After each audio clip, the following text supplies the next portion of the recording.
চট্টগ্রামের আনোয়ারার সেই বৃদ্ধা ফিরে পেল তার আত্মসাৎকৃত বয়স্ক ভাতার টাকা। সংবাদটি উপজেলা নির্বাহী কর্মকর্তা শেখ জোবায়ের আহমেদের দৃষ্টিগোচর হলে তিনি ছুটে যান সেই বৃদ্ধা মহিলার কাছে। তৎক্ষণাৎ তিনি বৃদ্ধা মহিলার হাতে 10,000 টাকা ও খাদ্য সামগ্রী তুলে দেন। তার নির্দেশে সদর ইউনিয়নের চেয়ারম্যান অসীম কুমার দেব আত্মসাৎ করার চেষ্টায় সেই টাকা অভিযুক্ত ইউপি সদস্যের নিকট হতে নিয়ে বৃদ্ধার হাতে তুলে দেন। উপজেলা নির্বাহী কর্মকর্তা সেই অসহায় মহিলাকে অগ্রাধিকার ভিত্তিতে প্রধানমন্ত্রীর উপহারের ঘর দেওয়ার প্রতিশ্রুতি দেন। এই বিষয়ে অভিযুক্ত ইউপি সদস্য বলেন, আমি বোর্ডে চলে গেছি, যাবার পর সেক্রেটারিকে বলছি ওনার টাকা আছে, টাকাগুলো আপনি রাখি দেন, এগুলো আমি বুড়িকে আনে দিয়ে দেবো। যাওয়ার পর 2 দিন পরে উনি আমার কাছে গেছে, হচ্ছে এটার নাম্বার কার্ড, এটার নাম্বার কার্ড, এই যে এটার নাম্বার নিচ্ছে না, হচ্ছে এটা টাকা আছে, টাকা আসলে আমি টাকাগুলো দিয়ে দেবো, উনি আসক। এই কথা বলে আমি আর বলিনি, আবার সেক্রেটারিকে ফোন দিচ্ছি, হচ্ছে উনি আমার টাকাগুলো আসছে বলছে, একটা টাকাগুলো রাখেছেন, টাকা নিয়ে আমি আমার এখানে আনি আমার টাকাগুলো দিবে।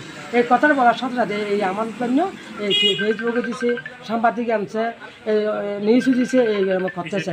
সদর ইউনিয়নের চেয়ারম্যান অসীম কুমার দেব বলেন, আমাদের ইউনিয়ন পরিষদের যে বয়স্ক ভাতার যে কার্যক্রম, সেই কার্যক্রমে আনোয়ারা সদর ইউনিয়নের বোয়ালগাঁ 2 নম্বর ওয়ার্ডের একজন মহিলা মেম্বার একজনের টাকা আত্মসাৎ করে যে খবর প্রকাশিত হয়েছে, তার মাধ্যমে আমি জানতে পারি এবং জানার সাথে সাথে আমি আনোয়ারা উপজেলা নির্বাহী কর্মকর্তা স্যার জোবায়ের স্যারকে আমি অবহিত করি।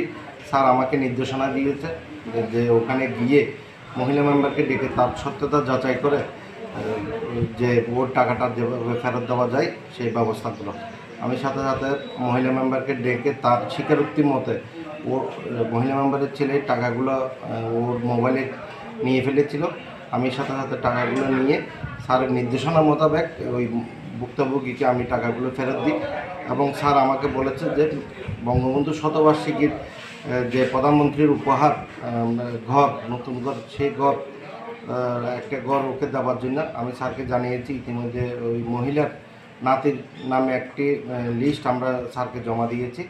স্যার বলেছে যে ওই ঘরটা অতি দ্রুত সময়ে ব্যবস্থা করে দেবে এবং উপজেলা প্রশাসন থেকে 10,000 টাকা এবং খাদ্য সহায়তা প্রদান করা হয়েছে এবং ওই মহিলা মেম্বারের ব্যাপারে যে অভিযোগ, সেই অভিযোগের সত্যতা যাচাই বাছাই করে উপজেলা প্রশাসন থেকে শাস্তিমূলক ব্যবস্থা নেওয়ার জন্য আমাকে বলেছেন এবং আমি ওই ব্যাপারে আমিও একমত, যাতে অপরাধী শাস্তি পাক।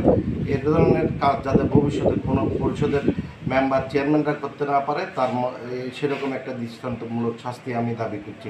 উপজেলা নির্বাহী কর্মকর্তা শেখ জোবায়ের আহমেদ বলেন, প্রকাশিত হয়েছে যে একজন বয়স্ক মহিলা, ওনার বয়স্ক ভাতার টাকা চলে যাচ্ছে মহিলা মেম্বারের ছেলের মোবাইলে। তো এটি আমরা খোঁজখবর নিয়ে দেখলাম ঘটনা আসলে সত্যি। এরপর আমরা উপজেলা প্রশাসন থেকে মহিলার কাছে গিয়েছি, ওনার জন্য আমাদের উপজেলা প্রশাসনের পক্ষ থেকে 10,000 অর্থ সহযোগিতা এবং খাদ্য সহযোগিতা আমরা প্রদান করেছি এবং আমরা গিয়ে দেখলাম যে মহিলা যে অবস্থায় বসবাস করছেন, অত্যন্ত মানবত জীবনযাপন করছেন। তো এরপর আমরা সিদ্ধান্ত নিলাম যে ইতিমধ্যে আমরা যে তালিকা প্রস্তুত করেছি, গৃহহীন ভূমিদের তালিকা, সেই তালিকায় ওনার যে নাতি তার নাম আছে, তো আমরা অগ্রাধিকার ভিত্তিতে একটি ঘর আমরা প্রস্তুত করে দিব খুব অতি শীঘ্রই। আর যে অনিয়মটি এখানে হয়েছে এটি আমরা তদন্ত করছি, তদন্ত করে আমরা একটি শাস্তিমূলক ব্যবস্থা গ্রহণ করব। আনোয়ারা থেকে রূপন দত্তের তথ্য, ডেস্ক নিউজ, SBTV।